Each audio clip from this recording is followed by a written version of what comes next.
जय श्री श्याम हारे के सहारे कीजिए श्याम भक्तों। जब मनुष्य का विश्वास सभी मनुष्य से उड़ जाता है, फिर वह प्रभु के ऊपर विश्वास अपना बना लेता है, तब प्रभु की कृपा से उसके जीवन में होता है चमत्कार। और जिसने भी बाबा श्याम पर अपना विश्वास बनाया है, चाहे उसके जीवन में कितना भी बड़ा दुख क्यों न है, बाबा श्याम की कृपा से सब कुछ समाप्त हुआ है। तो आज की जो ये कहानी हम सुनाएंगे, कहानी ही नहीं, एक सच्चे भगत का बाबा श्याम के ऊपर विश्वास है कि कैसे बाबा श्याम पर विश्वास किया और बाबा श्याम ने उनके जीवन में किया कैसे चमत्कार। तो ये आज की ये कहानी पूरी अवश्य सुनिएगा। कहते हैं कि जो बाबा श्याम की कथा को पूरा सुनता है, उसके ऊपर खाटू वाले बाबा श्याम की कृपा बनी रहती है। कहानी सुनकर आपका विश्वास भी बाबा श्याम पर कई गुना होगा।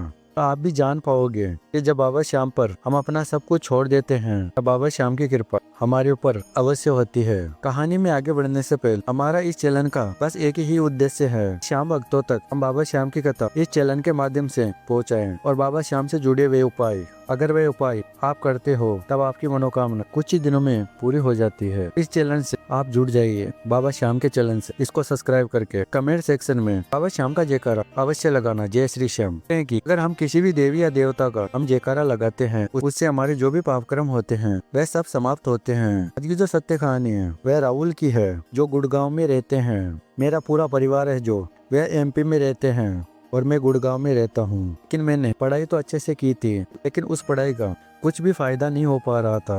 मैं नौकरी के लिए काफी प्रयास कर रहा था, लेकिन मेरे को सफलता नहीं मिल पा रही थी, और जिसके कारण मैं हर समय परेशान रहता था। मैंने काफी प्रयास किया था नौकरी के लिए, लेकिन बात नहीं बन पा रही थी। राहुल कहते हैं हम 4 भाई बहन हैं। पिताजी है ऑटो चलाते हैं। हमारे पिताजी के पास इतने पैसे थे नहीं जो हमको अच्छी स्कूल में पढ़ाते थे, लेकिन वे हमको गवर्नमेंट स्कूल में ही हमने अपनी पढ़ाई वह पूरी की है। हमने पढ़ाई तो पूरी कर लेती जैसे तैसे करके, लेकिन अब हमारी नौकरी का प्रयास था, लेकिन हमको सफलता नहीं मिल पा रही थी।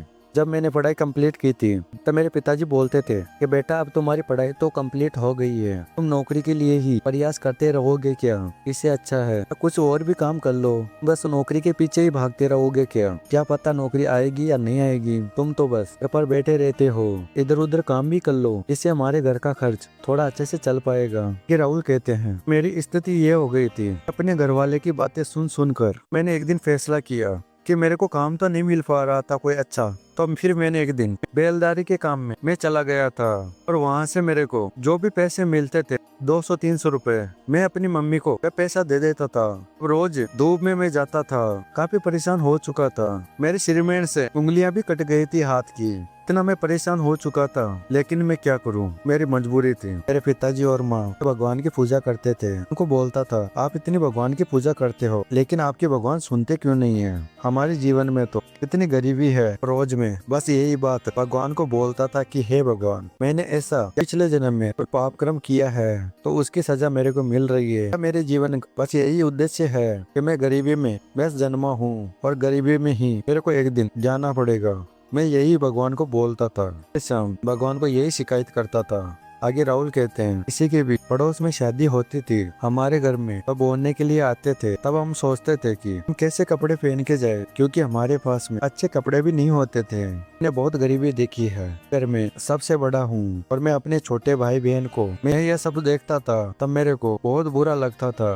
भगवान को एक ही बात बोलता कि हे भगवान प्लीज मेरी नौकरी आ जाए, मैं अपने भाई बहन को इस हालात में नहीं देख सकता हूँ, यही रोज बोलता था भगवान को। कि राहुल कहते हैं तब एक दिन हमारी पड़ोस से एक आंटी जाकर आई थी बाबा श्याम के दरबार में, और वहाँ पर जाकर आंटी प्रसाद लेकर आई थी हमारे घर पर, और मेरी माँ को बोला कि लो बाबा श्याम का प्रसाद। तब मेरी माँ ने कहा कि हम लोग जानते भी नहीं है बाबा श्याम को। तब आंटी ने बताया कि हम बाबा श्याम के दरबार में काफी समय से जा रहे हैं, और बाबा श्याम की कृपा से हमारे घर में किसी भी चीज की कमी नहीं है। हम जो सोचते हैं वह बाबा श्याम की कृपा से सब हो जाता है। हमारे लड़के के बाबा श्याम की कृपा से अच्छी नौकरी भी लगी है, तो इसी खुशी में हम बाबा श्याम के दरबार में जाकर आए हैं, और आप भी लो बाबा श्याम का प्रसाद खाओ। तब मेरी माँ ने कहा कि उस आंटी से कि आप बाबा श्याम के दरबार में जाते हो, बाबा श्याम की पूजा कैसे करते हैं, और हमारे घर में भी काफी समय से मुश्किलों का सामना करना पड़ रहा है, मेरे को बताइए कि हम बाबा श्याम की पूजा कैसे करें।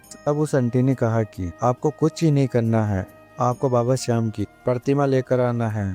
तब मेरी माँ ने कहा कि हमारे मार्केट में मिल जाएगी क्या? तब उस आंटी ने कहा कि यदि आपके पास में बाबा श्याम की फोटो नहीं है तब मैं दे देती हूँ। तब मेरी माँ ने कहा कि ठीक है, आप मेरे को बाबा श्याम की फोटो दीजिए। तब अगले ही दिन बाबा श्याम की फोटो उस आंटी ने दे दिया था मेरी माँ को, और उन्होंने कहा था कि आपको बाबा श्याम की पूजा कुछ इस प्रकार करना है ताकि हमको बाबा श्याम की कृपा बहुत ही जल्द मिल सके। तब आपको सबसे पहले क्या करना है, आपको जहाँ पर बाबा श्याम की फोटो को आप लगाते हो वहाँ पर आपको गंगा जल का छींटा वह अवश्य लगाना है। उस जगह को आप पवित्र करके बाबा श्याम की फोटो आप वहाँ पे लगाइए। अब मेरी माँ ने कहा कि ठीक है, मैं ऐसा करूंगी। और आगे उस आंटी ने कहा कि आपको बाबा श्याम का नाम जप करना है, जय श्री श्याम जय श्री श्याम, और बाबा श्याम का मंत्र जाप करना है, ओम श्री श्याम देवाय नमः। यह आपको सुबह शाम यह आपको करना ही है। तब मेरी माँ ने कहा कि हम ठीक है, हम ये सब कुछ कर लेंगे। और हमको क्या करना है, आगे उस आंटी ने कहा कि आपको बस पूरा विश्वास बाबा श्याम के ऊपर बना के रखना है। आप एक छोटा सा उपाय ये आप कर सकते हो, इससे बाबा श्याम की कृपा आपको बहुत ही जल्द मिलती है। और ये उपाय इतना शीघ्र काम करता है कि जो भी आपकी मनोकामना है वह 7 दिन में ही पूरी हो जाती है। सब पर ये उपाय करते समय आपको विश्वास बना के रखना है बाबा श्याम पर।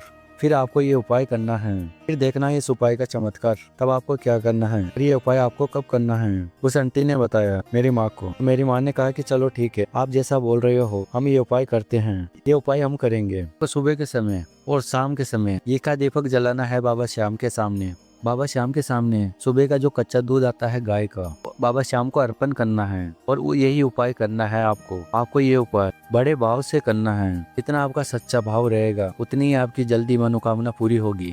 तो ये जब आप उपाय करते हो तब आपको इस बात का ध्यान रखना है कि सभी जरूरतमंद की आपको मदद करना है। और ये उपाय जब करते हो तब आपको अपनी मनोकामना बाबा श्याम को बोलना है। आगे राहुल जी कहते जैसा आंटी ने बताया था वैसे हमने ये उपाय किया था और बाबा श्याम की कृपा से एग्जाम देकर आया था। एक वैकेंसी निकली थी सरकारी जॉब की, वह मैंने एग्जाम दिया। और एक दिन मेरे पास में फोन आता है कि राहुल तुम ही बोल रहे हो। मैंने कहा कि हाँ मैं बोल रहा हूँ। तो बोला कि आपका सिलेक्शन हो गया है, आप कल से नौकरी ज्वाइन कर लेना। और पहले ही मेरी सैलरी बाबा श्याम की कृपा से बहुत अच्छी थी। पहली सैलरी मेरे को 20,000 रुपए की वह मिल गई थी। बाबा श्याम के सामने जाकर इतना धन्यवाद किया था बाबा श्याम का कि हे बाबा श्याम आप सच में हारे के सहारे हो।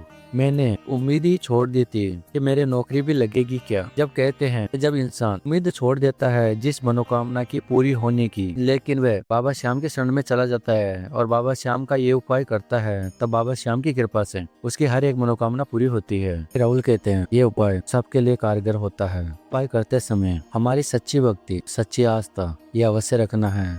देखना श्याम भक्तों, जैसे मेरी किस्मत बदली है वैसे आपकी भी किस्मत अवश्य बदलेगी। ये मेरे को विश्वास है बाबा श्याम पर, वे आपके भी जीवन में करेंगे चमत्कार। और आज बाबा श्याम की कृपा से मैं जिस भी कार्य के बारे में सोचता हूँ वह कार्य बाबा श्याम की कृपा से बन जाता है। हमारे घर सुख शांति नहीं रहती है बाबा श्याम की कृपा से। तो श्याम भक्त, ये सच्ची कहानी हमको यही सिखाती है, अगर ये उपाय हम बाबा श्याम का पूरे विश्वास के साथ में करते हैं तब बाबा श्याम की कृपा हमारे पे अवश्य होती है। और आपके जीवन में चाहे कितना भी बड़ा दुख क्यों न है, आप अपना जीवन खाटू वाले श्याम के नाम छोड़ दीजिए। देखना बाबा श्याम की कृपा से आपकी हर एक मनोकामना कैसे पूरी होती है, आप खुद भी नहीं समझ पाओगे। जब बाबा श्याम भगत के साथ में होता है फिर उस भगत को मुश्किलों का सामना कभी नहीं करना पड़ता है और बाबा श्याम की कृपा वह बन जाती है उसके ऊपर। आगे के लिखे हुए दुख को भी बाबा श्याम की कृपा से बदला जा सकता है। यह सच्ची कहानी आपको अच्छी लगी श्याम भक्तों, इस बाबा श्याम की कथा को बाबा श्याम के लिए लाइक अवश्य कर देना। और अगर आप नहीं आए हो इस चैनल तो इस चैनल को सब्सक्राइब करके श्याम फैमिली का हिस्सा बन जाना। श्याम भक्तों, मिलते हैं अगली वीडियो में। हमारी बाबा श्याम से यही अरदास है कि बाबा श्याम की कृपा आपके ऊपर और आपके पूरे परिवार के ऊपर हमेशा के लिए बना के रखे। जय श्री श्याम, हारे के सहारे की जय, लख दातार की जय।